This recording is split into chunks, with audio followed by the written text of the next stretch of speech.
বাড়ির সদস্যদের মাথায় আগ্নেয়াস্ত্র ঠেকিয়ে বেঁধে রেখে এক ব্যবসায়ীর বাড়িতে দুঃসাহসিক ডাকাতি পুরুলিয়া মফস্বল থানার নদীয়াড়া গ্রামে।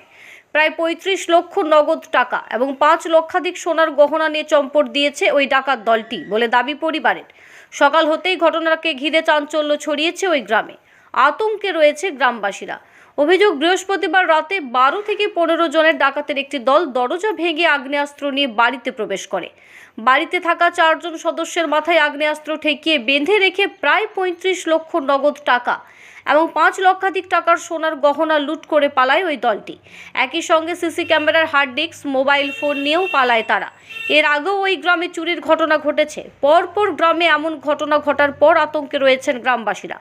ডাকাতির ঘটনার পরই দ্রুত তদন্তের দাবি জানিয়ে অভিযুক্তদের গ্রেপ্তারের দাবি জানিয়ে পুরুলিয়া চন্দনকিয়ারি রাজ্য সড়ক অবরোধ করে গ্রামবাসীরা।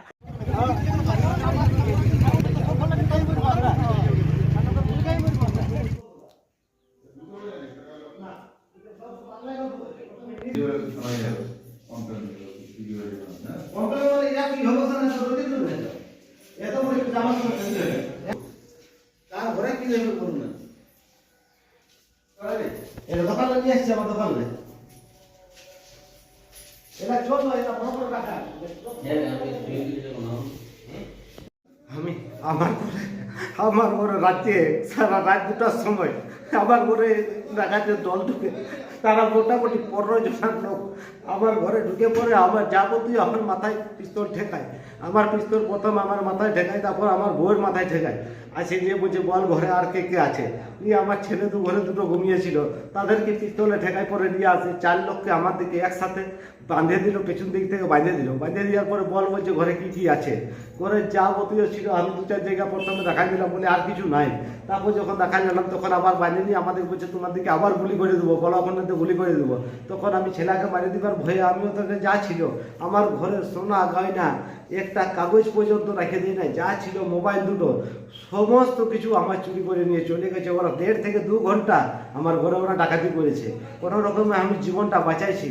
তাতেও আমি মোটামুটি ভোর থেকে আমাদের যে সেদিক আছে, আমার সঙ্গে কোনো ফোন নাই যে অন্য যখন সকাল হয় মোটামুটি ভোর হয় তখন পাশের বাড়িতে চেঁচাই কোনো রকমে ডাকি। ডাকার পরে তারা উঠে পরে সেবিককে ফোন করে। সেবিক ফোন করার পর কমপক্ষে 2-3 ঘন্টা পর পুলিশ এসেছে। তো বলুন, আমরা আগে যদি এইভাবে করে তো আমরা কি নিয়ে বাঁচব? আমার ছেলে একটা ডাক্তারি পড়ছে, তার জন্য আমি কষ্ট উপার্জন করে রেখেছি যে আমি ওকে কি করে পড়াবো। আমার মেয়ে বড় হয়েছে, তাকে আমি কি করে বিয়ে দেবো? বলুন আমার কি করতে হবে? আমার সমস্ত শেষ হয়ে গেছে, আমার কিচ্ছু রেখে দেবো না।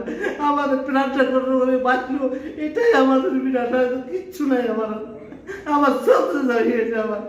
আমার কোনো রকম আমি মমতা ব্যানার্জিকে পর্যন্ত বলছি, এদেরকে কোনো ব্যবস্থা নেন না তো এরা শেষ করে দেবে, এরা ছাড়খাড় করে দেবে।